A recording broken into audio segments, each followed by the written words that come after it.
The espresso machine hissed angrily behind me, its steam rising in ghostly tendrils that mirrored my exhaustion. My fingers ached as I balanced 3 plates along my forearm.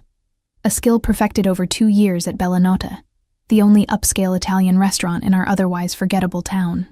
The weight of the porcelain threatened to snap my wrist as I navigated between tables, the scent of garlic and truffle oil hanging in the air.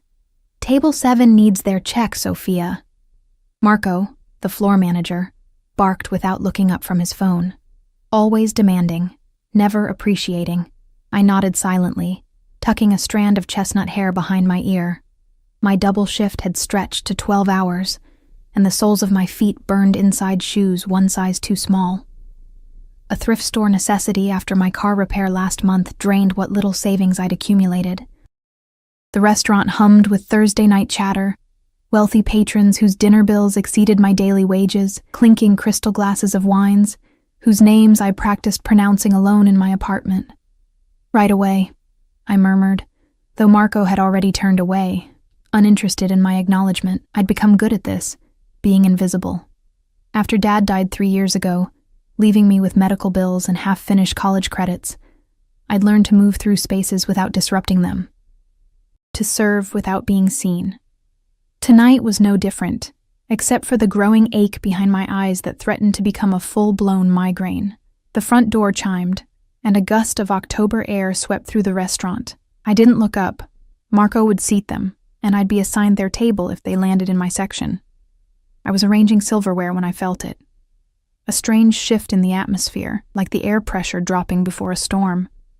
Voices lowered. Conversations paused. I glanced up. 3 men stood at the entrance. 2 were broad-shouldered with impassive faces, scanning the room with mechanical precision. But it was the man between them who commanded the space without effort, tall with an athletic build beneath what I instantly recognized as a bespoke suit. Italian cut, charcoal gray, no off-the-rack imperfections. His dark hair was swept back from features that belonged on a Renaissance sculpture, all sharp angles and perfect proportions. Even from across the room, I could see eyes the color of expensive whiskey. He didn't look around like someone deciding where to eat. He looked around like someone who already owned everything in his vision. Marco nearly tripped over himself rushing to greet them. His obsequious smile, reserved for the wealthiest patrons, stretched across his face as he bowed slightly. Words were exchanged, too low for me to hear, but I saw Marco's hand gesture toward the private dining room in the back. "Sophia!" His voice sliced through my observation. "Private room now." My stomach nodded. The private room meant important guests, which meant one mistake could cost me my job, and I couldn't lose this job, not with rent due next week. I hurried to the back, grabbing fresh linens and our reserve glassware, the kind we kept for guests who could tell the difference. The private dining room was intimate, with just 1 table, amber lighting, and a window that overlooked the small garden with its twinkling string lights. I worked quickly, setting places for 3, polishing each glass until it gleamed. When they entered, I kept my eyes lowered, reciting the specials with practiced precision. The 2 larger men sat facing the door, their posture rigid. The third, their leader, clearly, took the seat facing the window, though I noticed his reflection was still angled to see the entrance. "And what would you recommend?" His voice was a surprise, deep but gentle, Italian accent subtle but unmistakable, like velvet brushed against skin. I looked up, startled by the direct question. Most wealthy patrons asked what was most expensive, not what I would choose. His eyes locked with mine, and something electric shot through me. Those eyes didn't just look, they evaluated, measured, saw. For the first time in years, I felt truly seen, and the sensation was terrifying. "The osso buco," I managed, my voice steadier than I felt. "Chef makes it the traditional way, with saffron risotto." The corner of his mouth lifted slightly. Not quite a smile, but an acknowledgement. "Then that's what I'll have," I nodded, gathering the menus. As I turned to leave, I felt his gaze lingering on my back, leaving heat in its wake. The evening progressed with a strange tension. I moved between the private room and my other tables, hyper-aware whenever I entered his presence. He barely spoke, letting his companions order wine and handle conversation with an unseen caller. But each time I approached, his attention shifted entirely to me, as though nothing else in the room existed. When I delivered their main courses, one of his companions received a call. The conversation was rapid Italian, too quick and colloquial for my 2 semesters of college language courses to follow. But the shift in atmosphere was immediate. The man who'd taken the call muttered something to the boss, whose expression hardened into something cold and dangerous. He nodded once, then spoke in English, perhaps for my benefit as I arranged their plates. "Tell Russo we'll meet as planned. Nothing has changed." I pretended not to hear, but when I reached for his water glass to refill it, his fingers brushed against mine. Deliberately, I was certain. The contact sent a jolt of electricity up my arm. His skin was warm, the back of his hand marked by a thin white scar. "Grazie, Sophia," he said softly, my name sounding different in his mouth. Something precious rather than ordinary. How did he know my name? I hadn't introduced myself, just recited specials and taken orders. Then I remembered the small nameplate pinned to my black shirt, of course. The private dining room had its own exit to the parking lot, a feature that wealthy patrons appreciated for discretion. When they finally departed 2 hours later, leaving a tip that equaled 2 weeks of my salary, I exhaled for what felt like the first time all night. The restaurant closed at 11, and by midnight, I was finally walking to my apartment 6 blocks away. The October air had turned bitter, and I wrapped my thin jacket tighter around my body, cursing myself for not budgeting for a warmer coat. Streetlights cast long shadows as my steps echoed against brick buildings and darkened shop windows. I was 3 blocks from home when I heard it. The squeal of tires against asphalt, angry voices growing louder. I quickened my pace, keeping my head down. Whatever was happening, I wanted no part of it. But as I passed a narrow alley between a closed bakery and a tailor's shop, a gunshot cracked through the night. I froze, heart hammering against my ribs. "You think Castellano will let this stand?" A voice snarled from the darkness. "You're dead already!"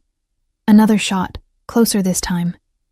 Instinct told me to run, but before I could move, someone staggered from the alley, clutching their side.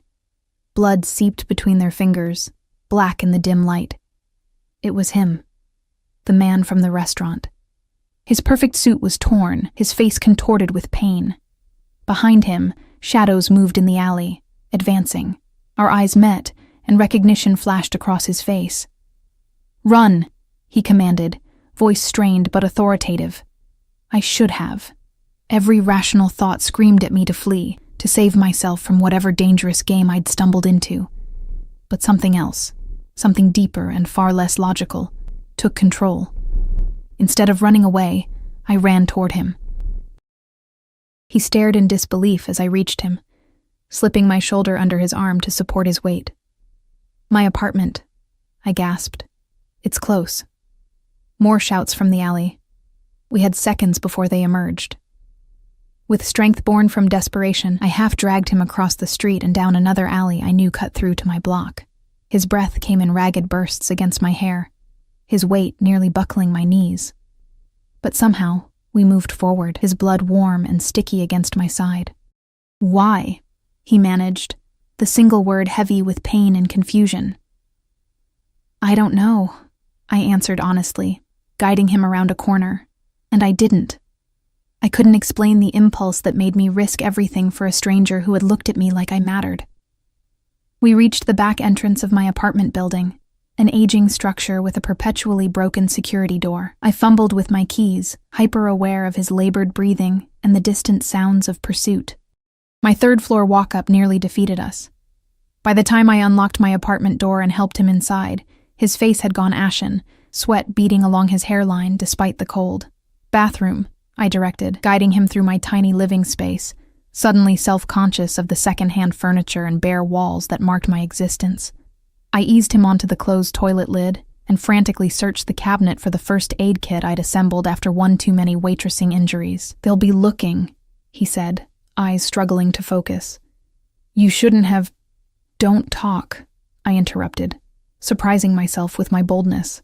I helped him remove his jacket and blood-soaked shirt, revealing a wound along his ribs, a deep graze rather than a direct hit. Relief flooded me. This I could handle without an emergency room. As I cleaned the wound, my hand steady despite my racing thoughts, I finally asked the question, "Who are you?" His eyes, clearer now, focused entirely on my face, studied me for a long moment before he answered. "My name is Dante Ricci," he said, as though the name should mean something to me. When I showed no recognition, something like wonder crossed his features. "And you saved my life, Sophia." The way he said my name made me shiver. There was possession in it already, though I didn't recognize the danger then. "I just did what anyone would do," I murmured, securing gauze over his wound. His hand caught mine, grip gentle but unyielding. "No," he said softly. "What you did is extraordinary, and I never forget a debt." Something in his tone made me look up, and what I saw in his eyes stole my breath. Intensity, admiration, and something darker, more primal. In that moment, held in his gaze, I felt like a small creature that had unwittingly attracted the attention of a predator. One that might protect me from all others, only to devour me himself. I should have been terrified. Instead, I felt alive for the first time in years. "You should rest," I said, pulling my hand free. "You can take my bed. I'll sleep on the couch." He shook his head. "I need to make a call first." I gave him privacy, retreating to my tiny kitchen to make tea with hands that had finally begun to tremble. What had I done? Brought a wounded stranger into my home. A man who was clearly involved in something dangerous. A man who had been shot at for God's sake. Yet when he appeared in my kitchen doorway, steadier now, phone in hand, all my doubts scattered like autumn leaves in a gust of wind. "My men will be here in 20 minutes, he said, and I nodded, not questioning why he had men or what exactly that meant.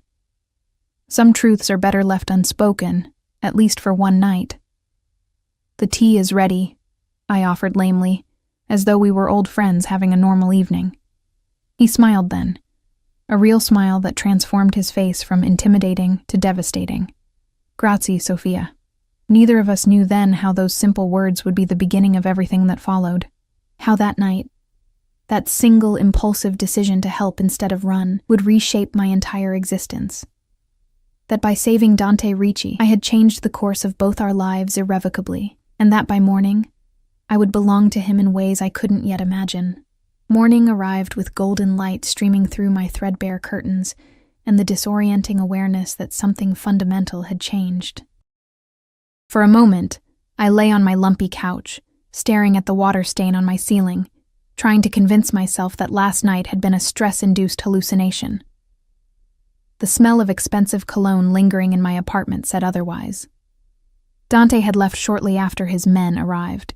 3 serious-faced individuals in dark suits who'd swept my apartment with practiced efficiency before escorting him away. He hadn't said goodbye, just held my gaze for one long moment, before disappearing into a sleek black Escalade with tinted windows. I'd slept fitfully, jumping at every sound, half expecting someone to break down my door. But morning had come, and with it, an eerie return to normalcy that felt more surreal than the night's events. My phone chimed with a text from Marco. "Don't bother coming in today. Restaurant closed for renovations." Renovations? Bella Notte had just been updated 6 months ago, and Marco had made no mention of further work when I left last night. A knot formed in my stomach as I made coffee with hands that weren't quite steady. A knock at my door made me freeze, coffee mug suspended halfway to my lips. No one ever visited me. I had few friends in this city, and those I did have never dropped by unannounced. Heart racing, I approached the door, peering through the peephole.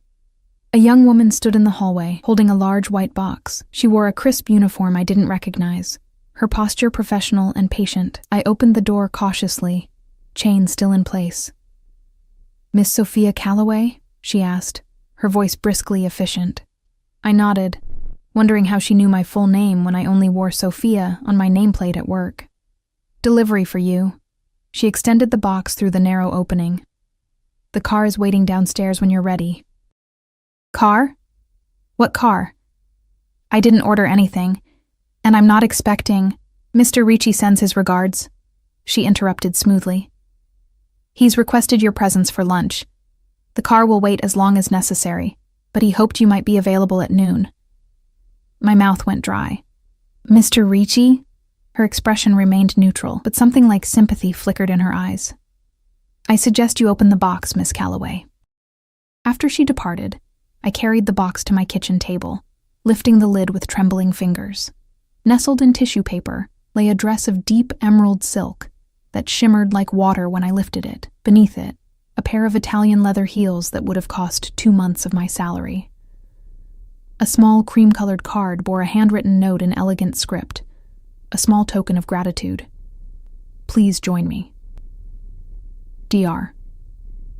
I sank into a chair, running my fingers over the luxurious fabric. The last time I'd worn something so beautiful was at my father's funeral. A black dress my aunt had lent me because I'd owned nothing appropriate. Part of me wanted to pack the dress away, call work, and pretend none of this had happened. Go back to being invisible Sophia, struggling but safe in her predictability. But another part, a part I barely recognized, wanted to step into whatever door had opened last night. To be seen again the way Dante Ricci had seen me. At 11:55, I stood on the curb outside my building, the emerald dress fitting as though it had been custom-made for my body. A black Mercedes with tinted windows idled at the curb, the driver stepping out immediately to open the rear door. Miss Calloway, he acknowledged with a slight bow. The car's interior smelled of leather and subtle cologne, the same scent that had lingered in my apartment. As we glided through the city streets, I watched familiar buildings pass by, feeling like a stranger in my own life. We drove to the outskirts of the city, eventually turning onto a private road that wound through manicured grounds before reaching a modernist mansion of glass and stone. Security cameras tracked our approach, and I noticed men positioned discreetly around the property, their vigilance obvious to my now alert eyes. The driver led me through a soaring entryway into a sunlit terrace overlooking manicured gardens and a crystal blue infinity pool. And there he was, Dante Ricci, standing with his back to me, speaking quietly on a phone, his posture betraying no hint of last night's injury. He turned as though sensing my presence, ending his call abruptly. The impact of his full attention hit me like a physical force. He wore casual clothes today. Dark jeans and a light gray cashmere sweater that somehow looked more expensive than last night's suit. Sophia, he said, my name still sounding like a precious thing in his mouth. His eyes traveled over me appreciatively. You look beautiful. Thank you for the dress, I managed, fighting the urge to fidget under his gaze. You didn't need to. I wanted to, he interrupted gently. Please, sit. The table was set for 2, with crystal glasses and silver serving dishes. A uniformed server appeared silently to pour wine and present a selection of antipasti. How are you feeling? I asked, gesturing vaguely to his side where the bullet had grazed him. A ghost of a smile touched his lips. Better, thanks to you. He leaned forward slightly. Do you know who I am, Sophia? I shook my head. You told me your name is Dante Ricci. Man, that means nothing to you? Should it? He sat back, something like wonder crossing his features again. You truly don't know. It wasn't a question this time. I'm just a waitress, I said, uncomfortably aware of the vast gulf between us. I don't move in circles where I would know important people.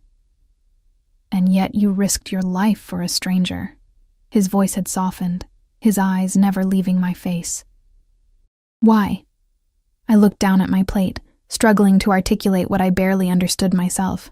I saw someone in trouble, I just reacted. Most people would have run the other way. I'm not most people, I guess. The words came out more defiantly than I'd intended. His smile deepened.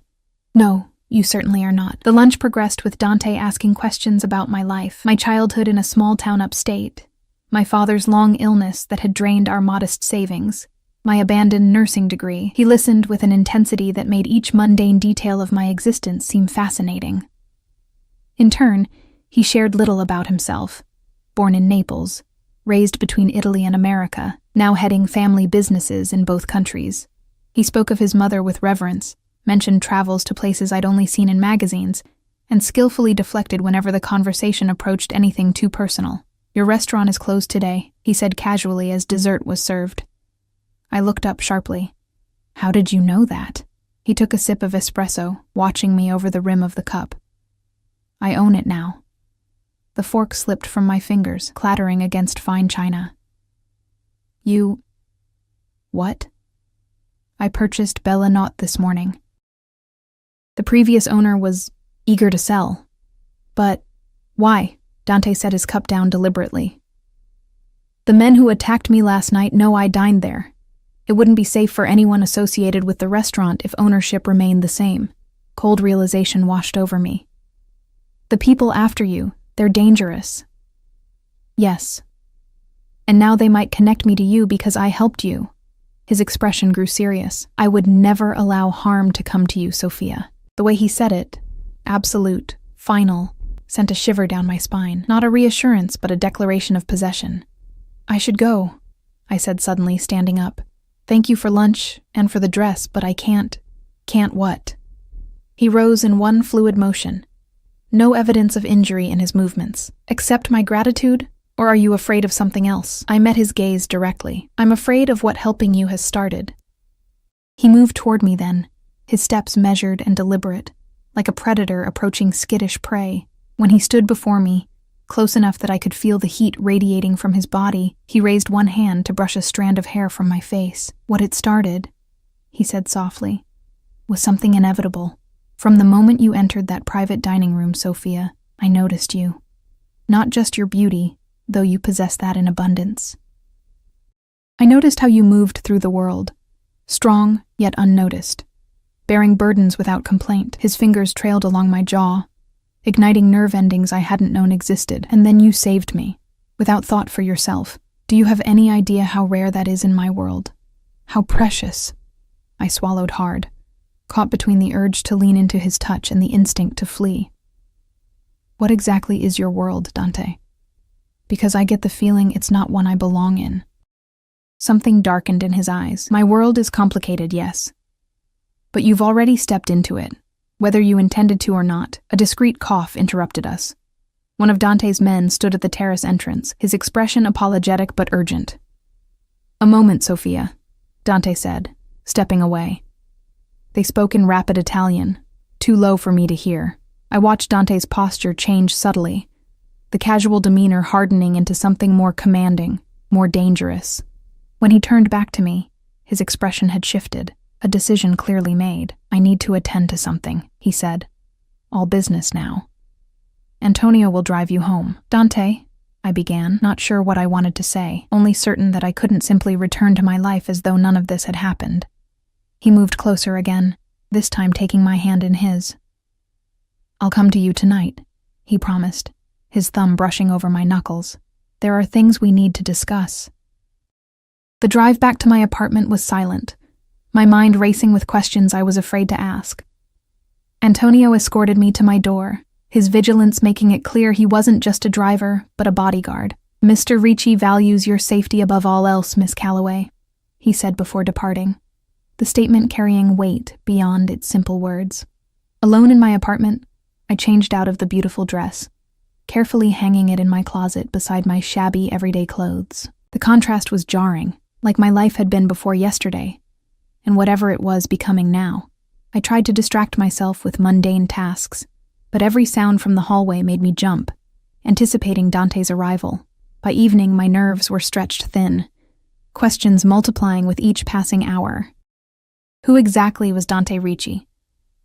What kind of family business involved bullets and black Escalades?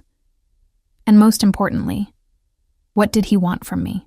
As darkness fell, I stood at my window, watching the street below, feeling the weight of invisible eyes. Whether they belonged to Dante's men or those who hunted him, I couldn't tell. But one thing was becoming increasingly clear. By saving Dante Ricci's life, I had irrevocably entangled my own with his. And there would be no going back to the invisible existence I'd known before.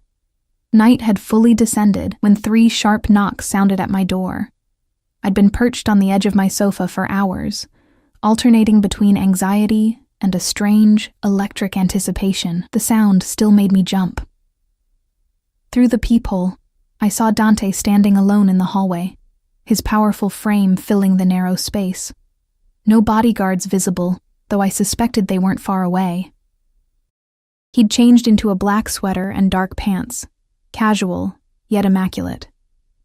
In one hand, he held a small leather briefcase. I opened the door, sudden shyness washing over me. The intimacy of him standing at the threshold of my humble apartment felt more invasive than when I'd dragged his bleeding body through it the night before. "May I come in?"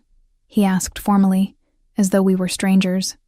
I stepped aside, acutely aware of my worn jeans and simple blouse, of everything in my apartment that screamed of my financial struggles. Dante entered, his presence immediately making my space feel smaller.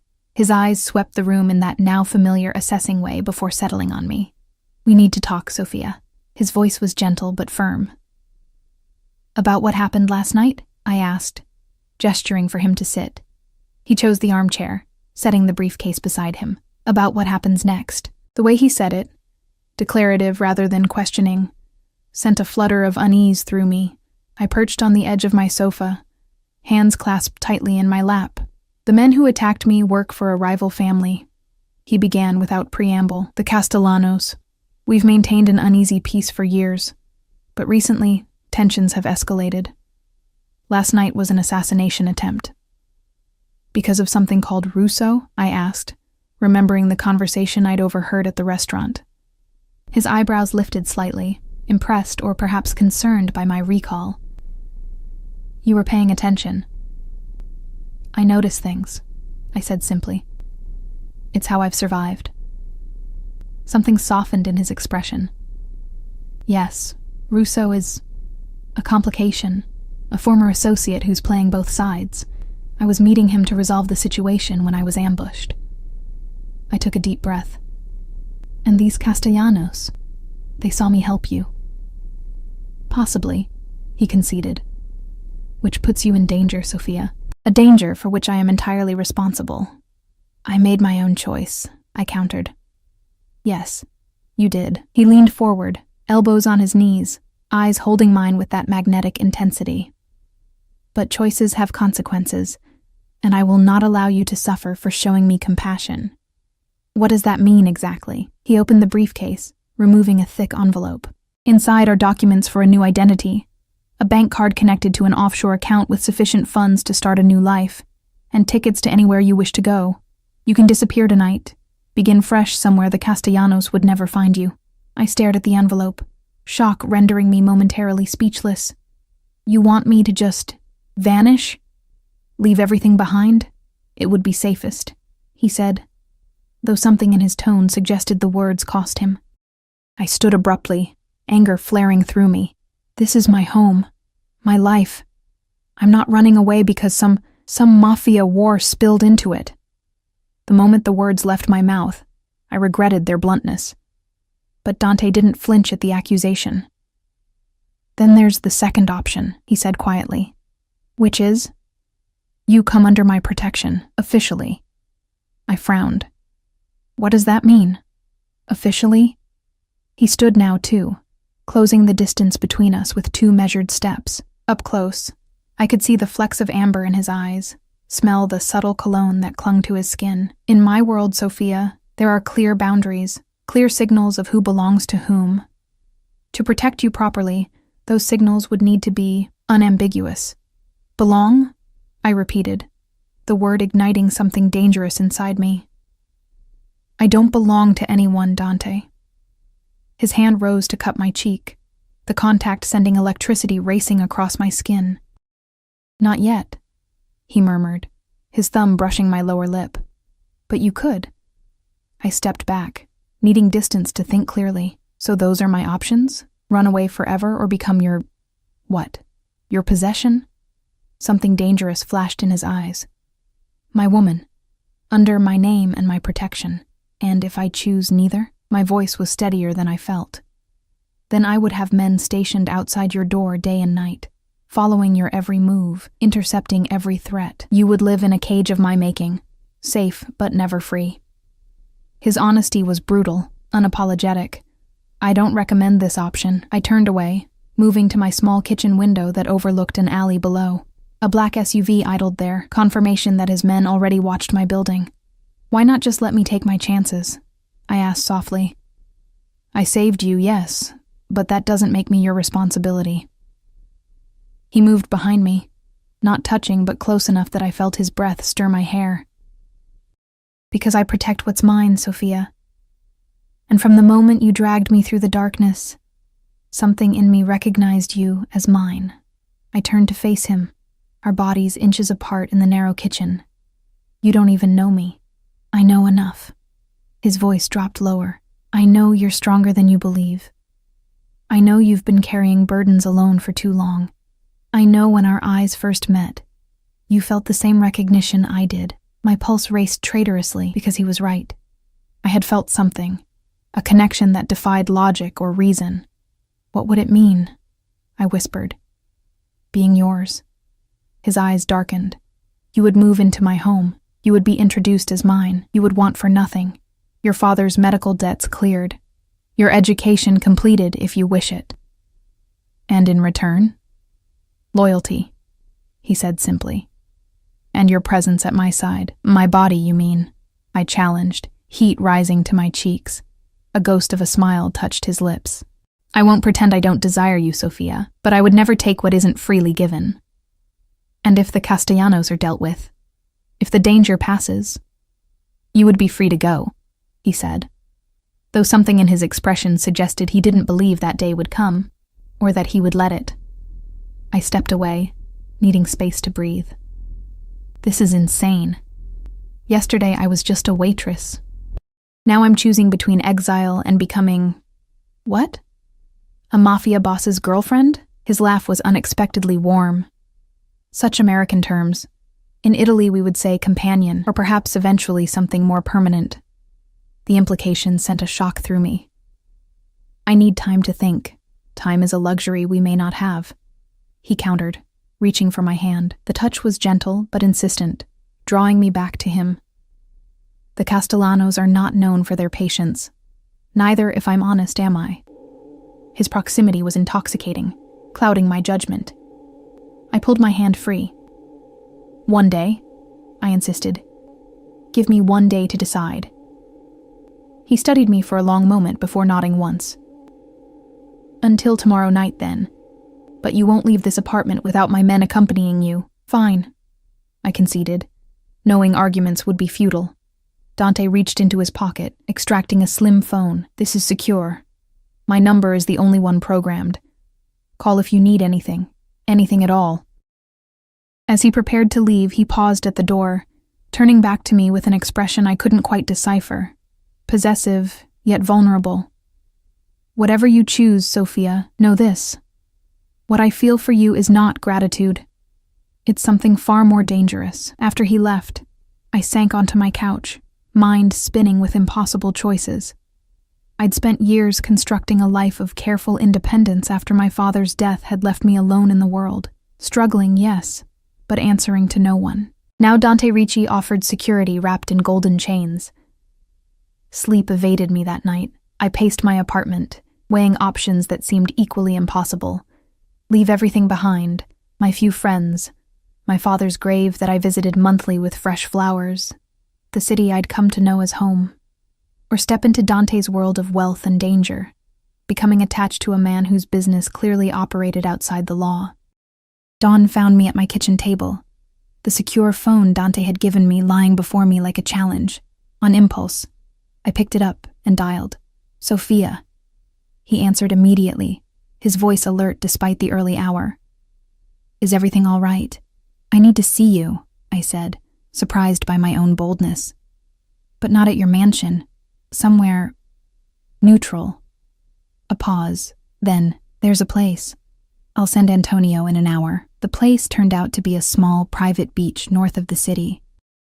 Antonio drove me to a gated property with a stone path leading down to a crescent of sand sheltered by rocky cliffs. Dante was already there, standing at the water's edge, watching waves crash against distant rocks. He turned as I approached, the morning sunlight catching the angles of his face. In this setting, away from luxury restaurants and modernist mansions, he seemed somehow more human, more attainable. My mother loved this beach, he said by way of greeting. It was the first property I purchased when I took over the family business. It's beautiful, I acknowledged, slipping off my shoes to feel sand between my toes. Peaceful. Few things in my life are peaceful, Sophia. His honesty was disarming, but this place, it reminds me there's more to existence than power struggles and business concerns. I moved to stand beside him, watching sunlight dance across the water. Tell me the truth about what you do, Dante. What your family business really is.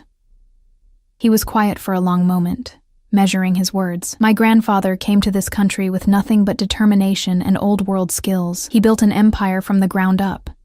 Import, export, construction, legitimate enterprises. But yes, other ventures too. Protection services, dispute resolution, underground gambling, criminal enterprises, I translated. Some illegal by American law, yes, he admitted without apology, but governed by our own code of honor. And you? What kind of man are you, Dante Ricci? He turned to face me fully. I am a man of contradictions, Sophia. I can be ruthless in business and tender in love. I protect those under my care with unwavering devotion and punish enemies with equal resolve. I honor tradition, but am not bound by old prejudices. His hand found mine, fingers intertwining with gentle insistence. And I am a man who has never felt for any woman what I feel for you after just 2 days. It defies logic, yet I cannot deny it. The raw honesty in his voice made my chest tighten. I'm afraid, I confessed. Not just of the danger, but of losing myself in you. His free hand rose to brush hair from my face. I don't want to change who you are, Sophia. Your spirit, your compassion, these are what drew me to you. But your world would change me, whether you intended it or not. Perhaps, he acknowledged. Or perhaps you would change my world. We stood there as the tide inched closer, suspended in a moment of possibility. Finally, I took a deep breath and met his gaze directly. I won't run, I said firmly. I won't abandon my life out of fear. But I'm not ready to move into your home, to be introduced as yours before I even know what that means. Instead of disappointment, respect flashed in his eyes. What do you propose? A compromise. I accept your protection. I get to know you, the real you, not just Dante Ricci, the powerful businessman. And we see where this connection leads us. His thumb traced circles on my palm, sending shivers up my arm. And you'll give us a genuine chance? No walls? No pretenses? I nodded, knowing I was agreeing to something that would irrevocably alter my life's course. His smile then, slow, genuine, transforming his face from handsome to breathtaking, made my heart stutter in my chest. Then we have an agreement, Sophia Calloway. He lifted my hand to his lips, pressing a kiss against my knuckles that felt like a seal on a pact. And I am a man who honors his agreements. As we walked back up the beach, his hand still holding mine, I felt the weight of eyes watching from a discreet distance. His security, ensuring our privacy while maintaining vigilance. It was a stark reminder of the world I was stepping into, a world where danger lurked in shadows, where protection came with possession, and where the line between safety and captivity might prove dangerously thin. 2 weeks passed in a surreal blur. Dante kept his word about our compromise, never pushing me to move into his mansion, but instead integrating himself into my modest life in ways both subtle and overwhelming. My apartment building had new security overnight, a discreet team monitoring entrances, a state-of-the-art system installed on my door. Bella Notte reopened after renovations that somehow included a promotion for me to assistant manager, though I suspected this was Dante's way of keeping me in a controlled environment. Each evening after work, he would arrive at my door, sometimes with Antonio or other security, sometimes miraculously alone. He brought dinner from restaurants I could never have afforded, wine from his personal collection, and stories that carefully skirted the dangerous edges of his business while revealing the man beneath the power. I learned he spoke 5 languages fluently, had a weakness for his mother's tiramisu recipe, and could quote Dante Alighieri's poetry from memory, a family tradition for which he'd been named. He listened to my stories of nursing school with genuine interest, asked thoughtful questions about my father, and never once made me feel lesser for my modest circumstances. And each night, he would leave with nothing more than a kiss, sometimes on my hand, sometimes my cheek, occasionally brushing the corner of my mouth with restrained passion that left me breathless and confused. It was a careful seduction, and I knew it. Yet the measured pace allowed me glimpses of a man far more complex than the powerful Mafia boss I'd first imagined.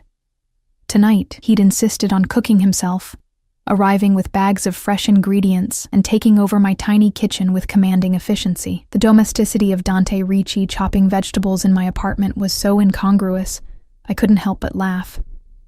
"Something amusing?" he asked, glancing up with a raised eyebrow. I leaned against the counter, watching his skilled hands work, just trying to reconcile the man making risotto in my kitchen with the one who has armed guards following him everywhere. A smile played at the corners of his mouth. "We all contain multitudes, Sophia. Some more dangerous than others," I countered. He set down his knife, turning to face me fully. "Does that still frighten you?" I considered the question honestly. "Not in the way it did at first," I admitted. "But I still wonder sometimes if I'm seeing the real you, or just the parts you want me to see." Dante moved closer, his hands settling lightly on my waist. In the 2 weeks since our beach agreement, he'd touched me with increasing frequency, casual gestures of possession that I found myself anticipating rather than resisting. "I've shown you more of myself than anyone else in my life," he said softly. "But you're right. There are sides of me you haven't witnessed. Parts of my business that I've deliberately kept separate from you. To protect me? Yes." His thumb traced circles at my hip bone, a distracting sensation. "And because I fear they would drive you away." The honesty disarmed me. Before I could respond, his phone vibrated in his pocket. He frowned, checking the screen. "I need to take this," he said apologetically. "Continue stirring the risotto." I nodded, moving to the stove as he stepped into my living room, his voice dropping to a murmur as he answered. Though I couldn't make out the words, the shift in his tone was unmistakable. Gentle Dante vanishing, replaced by the commanding presence I'd glimpsed that first night at Bella Knot. When he returned, a new tension radiated from his shoulders. "Is everything okay?" I asked, sensing the change. "A business matter," he said dismissively. "Nothing for you to worry about," but throughout dinner, I noticed his attention repeatedly drifting, checking his phone, his security detail making more frequent passes by my windows. "Dante," I finally said, setting down my wine glass. "What's going on?" He studied me for a long moment, as though weighing a decision. "The Castellano situation has escalated. We've received intelligence that they're planning something significant." Cold fear slid down my spine. "Against you?" "Against my interests," he said carefully. "Possibly against people associated with me. The implication hung in the air between us. People like me. I think it's time to reconsider our arrangement," he continued, his expression serious. "My home has security measures this apartment can never match, no matter how many men I station outside. You want me to move in with you?" It wasn't a question. "Yes." No pretense, no manipulation, just the direct honesty I'd come to expect from him. I stood, clearing our plates to give my hands something to do while my thoughts raced. The past 2 weeks had drawn me deeper into Dante's orbit, each day revealing new layers to the man behind the power. I'd found myself thinking of him constantly, missing his presence when he wasn't near, craving his touch when he was. But moving into his home felt like a final surrender, an acknowledgement that my independent life was truly over. "This threat?" I asked, turning back to him. "How serious is it?" Dante rose, moving to join me by the sink. "Serious enough that I've increased security on all my properties and key personnel.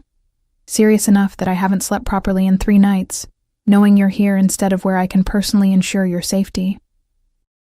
His hand brushed mine, the contact sending familiar electricity through my veins. "I'm not using this as an excuse, Sophia. If I could keep you safe here, I would honor our original agreement." I looked up at him, searching his face for deception, but finding only genuine concern. "When would you want me to move?" "Tonight, ideally." At my startled expression, he continued, "My men could pack whatever you need while we finish dinner. We'd be at my estate within the hour. That's very sudden." His fingers interlaced with mine. "The luxury of time is not something we have." As though punctuating his statement, his phone vibrated again. The tightening of his jaw told me the news wasn't good even before he answered. The conversation was brief, in rapid Italian that I'd begun to understand fragments of over the past weeks. When he hung up, his expression had hardened to granite. "What is it?" I asked, dread pooling in my stomach. "They've made a move against Russo." "He's missing." I frowned, trying to piece together implications from the fragments Dante had shared over our weeks together. "He's the one who was working with both families? The complication?" Dante nodded, impressed as always by my attention to detail. "If they have him, they have information that could compromise several of my operations, and potentially information about you." That last part hit me like a physical blow. About me? Why would he know anything about me? Dante's expression turned apologetic. "Because I've had men watching you since before the night of the attack. Russo was heading that security detail." I stepped back, shock and betrayal washing over me. "You were having me watched? Before we even met?" He didn't flinch from my anger. "Yes." "Why?" My voice had risen despite myself. "I was nobody to you then, because I noticed you the moment I walked into Bellanotte," he said quietly. "And I make a point of knowing everything about anyone who captures my interest." The revelation should have terrified me. This powerful man had been observing me, investigating me, long before our paths officially crossed. Instead, I felt a confused mixture of indignation and a strange heated thrill at having been seen so completely. "What exactly did you find out about me?" I demanded. "That you visit your father's grave on the 10th of every month with white lilies. That you volunteer at the free clinic on Sundays despite your exhausting work schedule. That you send money to your aunt in Rochester even when you can barely make rent." His voice had softened with each revelation. "I learned you were extraordinary, Sophia. Long before you dragged me bleeding through that alley." I wrapped my arms around myself, processing this new reality. And now this Russo, who knows all this about me, is in enemy hands. Yes. The single word carried the weight of genuine regret, which is why we need to move you tonight. Please, Sophia. In that moment, looking at this complicated, dangerous man who had upended my carefully constructed life, I realized the decision had already been made. From the instant I'd chosen to help him that night instead of running away, my path had been set. "All right," I conceded quietly. "I'll come with you tonight." Relief transformed his face, vulnerability breaking through his controlled exterior. He closed the distance between us, one hand cupping my cheek with surprising gentleness. "I will keep you safe," he promised, his eyes holding mine with fierce intensity. "Whatever it costs." His thumb traced my lower lip, a gesture that had become familiar yet still sent heat cascading through me. When he leaned in, I met him halfway, our lips connecting in a kiss that ignited something primal and consuming. Unlike the restrained gestures of the past weeks, this kiss held nothing back. His arms encircled me completely, drawing me against the solid wall of his chest as his mouth claimed mine with passionate possession. I responded with equal fervor, weeks of tension and attraction culminating in a moment of surrender. When we finally broke apart, both breathless, his forehead rested against mine. "I've wanted to do that since I first saw you," he confessed. "What took you so long?" I asked, surprising myself with my boldness. A genuine smile spread across his face, transforming his features. "I was giving you time to run away. You never did. Maybe I don't want to run." His expression sobered. Even knowing the danger, the complications of my life, I thought of my existence before him. The endless struggle, the loneliness, the feeling of moving through life unseen. Then I thought of these past 2 weeks, of being truly seen, valued, protected in a way I hadn't experienced since my father's death. "I'm choosing this," I said firmly. "I'm choosing you, complications and all." The kiss that followed sealed something between us, a pact more binding than words could express.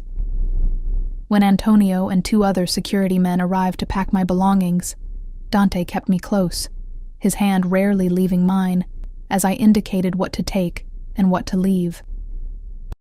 The drive to his estate passed in charged silence, his thumb tracing patterns on my palm that spoke of promises yet to be fulfilled. As we passed through the imposing security gates, I felt a distinct shift, crossing a threshold into a world I still only partially understood.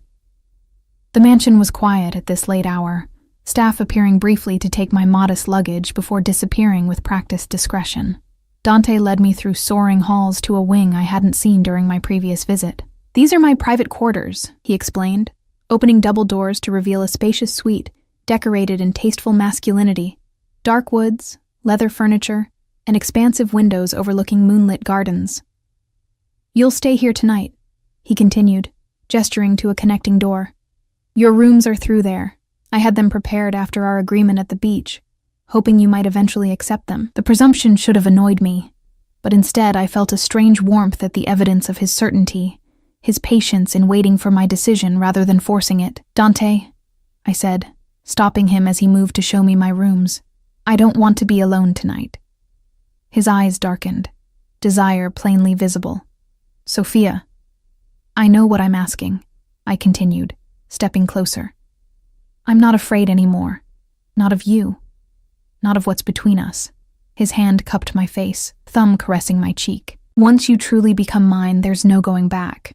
Are you certain that's what you want?" In answer, I rose on tiptoes, pressing my lips to his in clear invitation. In one fluid motion, he lifted me into his arms, carrying me toward the massive bed that dominated the far wall of his suite. As he laid me gently on cool sheets, his body following mine down, I knew with absolute certainty that my life had irreversibly changed. For better or worse, I belonged to Dante Ricci now, and he to me. Morning light filtered through floor-to-ceiling windows, caressing my skin like a whispered promise. I stirred slowly, momentarily disoriented by unfamiliar silk sheets and the weight of a muscular arm draped possessively across my waist. The events of the previous night flooded back in a rush of sensation, Dante's hands memorizing every inch of my body, his whispered Italian endearments against my skin, the exquisite way he'd claimed me as his own. I shifted carefully to look at him, struck by how different he appeared in sleep. The perpetual vigilance softened, the hard lines of power temporarily erased. In repose, I could see traces of the boy he must have been before responsibility and danger shaped him into the man who commanded fear and respect in equal measure. As though sensing my gaze, his eyes opened, instantly alert. The arm around my waist tightened, drawing me closer to his warmth. "You're still here," he murmured, satisfaction evident in his voice. "Where else would I be?" I asked, tracing the defined edge of his jaw with my fingertips. His expression grew serious. "I half expected to wake and find you'd changed your mind, fled in the night. Is that what usually happens?" The question escaped before I could consider its implications. Dante's thumb traced lazy circles on my bare hip. "There's nothing usual about this, Sophia. About us." He pressed a kiss to my forehead. "I've never brought a woman into my private quarters before. Never woken with someone in this bed." The admission stunned me into silence. I'd assumed, given his power and magnetism, that there had been many women before me. The knowledge that I was the first he'd allowed this close felt monumental, terrifying in its significance. Before I could respond, a discreet knock sounded at the door. Dante's body tensed, the vulnerable lover instantly replaced by the vigilant protector. "Yes?" he called, his voice shifting to that commanding tone I'd come to recognize. "Forgive the intrusion, sir," came Antonio's muffled voice. "We have a situation requiring your immediate attention." 5 minutes, Dante responded, already moving with fluid efficiency. He pressed another kiss to my lips, lingering for just a moment. "Stay here. I'll return as soon as I can." I watched him dress with military precision, the transformation fascinating, my passionate lover disappearing beneath the armor of expensive clothing and controlled expressions. At the door, he paused, turning back with an expression I couldn't quite decipher. "Last night changed everything, Sophia. You understand that, don't you?" I nodded, pulling the sheets closer around my naked form. "I understand." After he departed, I explored the suite that would now be my home. My connecting room proved to be a luxurious space with a separate sitting area, walk-in closet, and marble bathroom larger than my entire apartment. Already, my meager possessions had been unpacked and arranged, my worn clothes looking out of place among such opulence. In the closet, I discovered dozens of new garments, dresses, Casual wear, lingerie, all in my size with tags from designers I'd only seen in magazines. A note in Dante's elegant handwriting lay on a shelf, for whenever you're ready. No pressure, only options.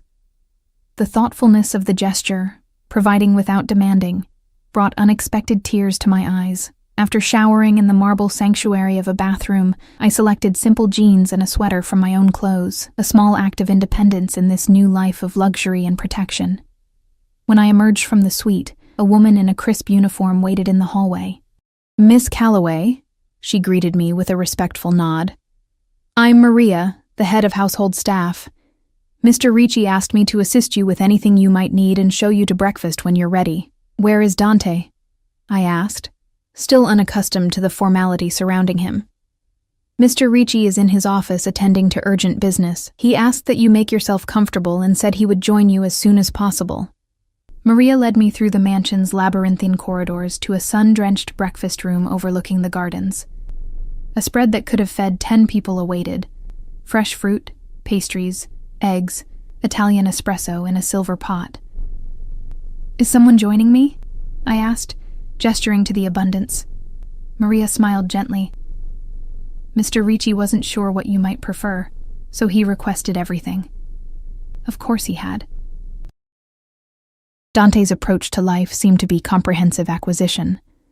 Why choose one option when you could secure them all? After breakfast, restlessness drove me to explore the grounds, accompanied by a discreet security guard who maintained a respectful distance while never letting me out of his sight. The manicured gardens gave way to a small orchard, then a path leading to the private beach Dante had taken me to weeks earlier.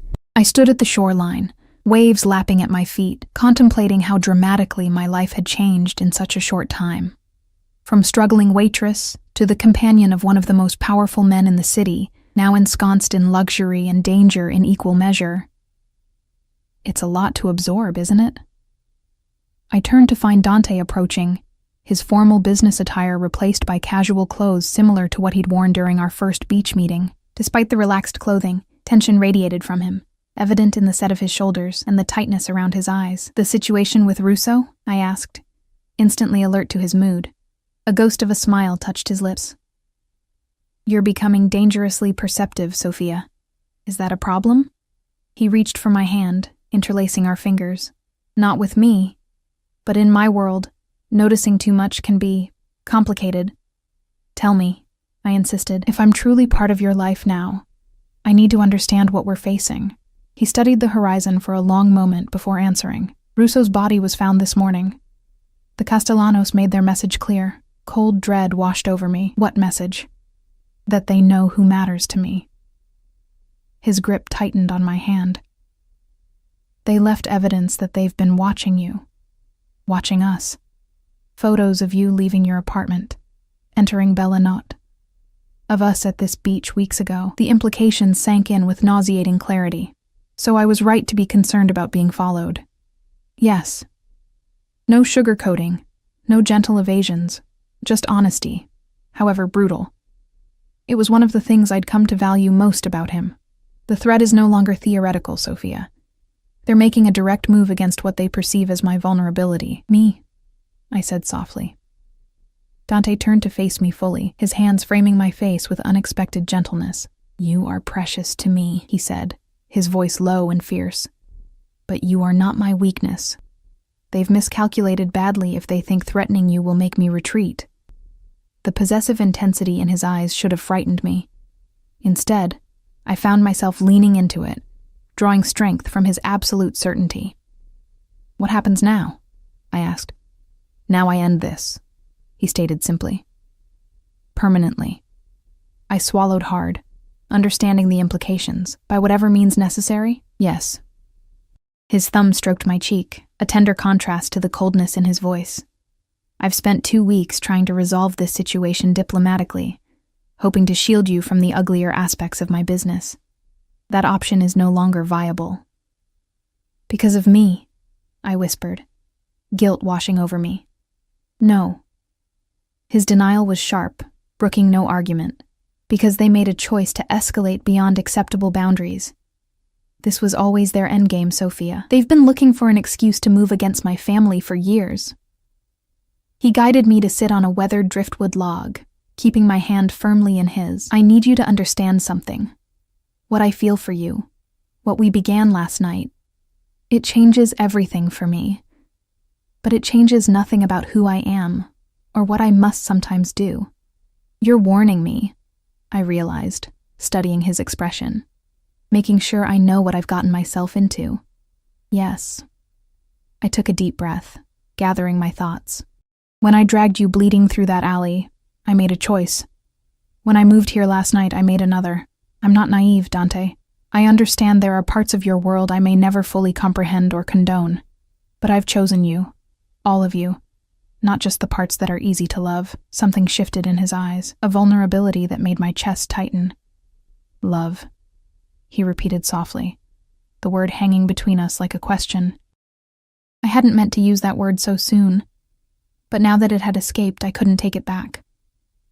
Nor, I realized with startling clarity, did I want to. Yes, I confirmed, meeting his gaze steadily. I think I started falling in love with you the moment you looked at me in that restaurant and really saw me, not just another invisible waitress, but me. He pulled me into his arms with sudden urgency, his lips finding mine in a kiss that contained both tenderness and desperation. When we finally separated, he rested his forehead against mine. Ti amo, Sophia, he murmured. I have never said those words to another woman. I will never say them to anyone but you. The declaration hung between us, weightier than any formal commitment. In that moment, with the ocean crashing nearby and the shadow of danger looming on the horizon, we forged something unbreakable. What happens next? I asked, practical concerns reasserting themselves. His expression hardened, the lover once again giving way to the strategist. You stay here under maximum security. I handle the Castellanos. And afterward? A smile touched his lips. Afterward, we build a life on our terms. Our terms, I repeated, liking the sound of it. We walked back to the mansion hand in hand, the weight of unspoken promises between us. At the entrance, Antonio waited with barely concealed urgency. Everything is in place, sir, he reported. The meeting is set for midnight. Dante nodded, his demeanor shifting subtly. Have Giuseppe bring the car around, and double the security detail here. No one enters or leaves without my direct authorization. He turned to me, his expression softening fractionally. I need to go. This ends tonight. Fear clutched at my heart, but I forced it down. This was his world, and I had chosen to be part of it. Be careful, I said simply. Always. He pressed a kiss to my forehead. Wait for me in our rooms. I'll come to you when it's done. The hours that followed were the longest of my life. I paced the suite, too anxious to eat the dinner Maria brought, too restless to sleep despite my body's exhaustion. Midnight came and went with no word. Then 1 o'clock. Then 2. When the door finally opened at nearly 3 a.m, I leapt to my feet, relief washing through me at the sight of Dante. Whole, uninjured, alive. But something had changed. A new gravity settled on his shoulders. A weight I could almost see physically pressing upon him. He crossed to the bar without speaking, pouring himself a measure of whiskey that he drank in one swift motion. Is it over?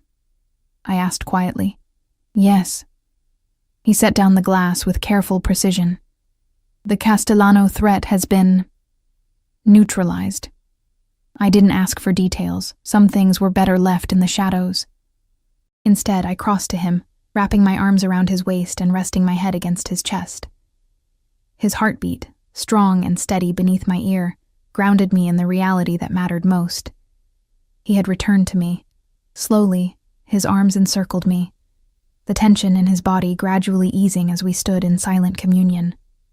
This is who I am, Sophia, he said finally, his voice rough with emotion. A man who does what's necessary to protect what's his.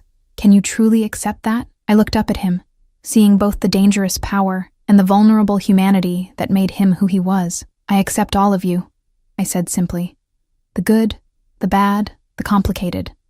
All of it. Relief washed over his features as he drew me closer. Then come to bed, amore mio. Let me hold you tonight. As we lay together in the darkness, his body curled protectively around mine, I reflected on the strange path that had led me here. From an invisible waitress to the beloved of a man whose world operated by its own rules of power, loyalty, and justice. I had saved Dante Ricci's life on a dark street weeks ago, never imagining he would ultimately save mine in return. Not just from external threats, but from the quiet desperation of an existence half-lived. In his dangerous orbit, I had found something I'd never expected. A place where I was truly seen, valued, protected. "What are you thinking?" he murmured against my hair, his breath warm on my skin. I turned in his arms to face him, tracing the strong line of his jaw with gentle fingers. That sometimes the most dangerous choice turns out to be the right one. His smile, rare, genuine, transforming his face from intimidating to breathtaking, was all the confirmation I needed. "Sleep now," he whispered, pressing a kiss to my forehead. "Tomorrow, we begin our life together. And I promise you this, Sophia, no one will ever make you feel invisible again." As I drifted toward sleep in the protective circle of his arms, I knew with absolute certainty that I was exactly where I belonged. The path ahead might be complicated, dangerous, unconventional, but it was ours, and I wouldn't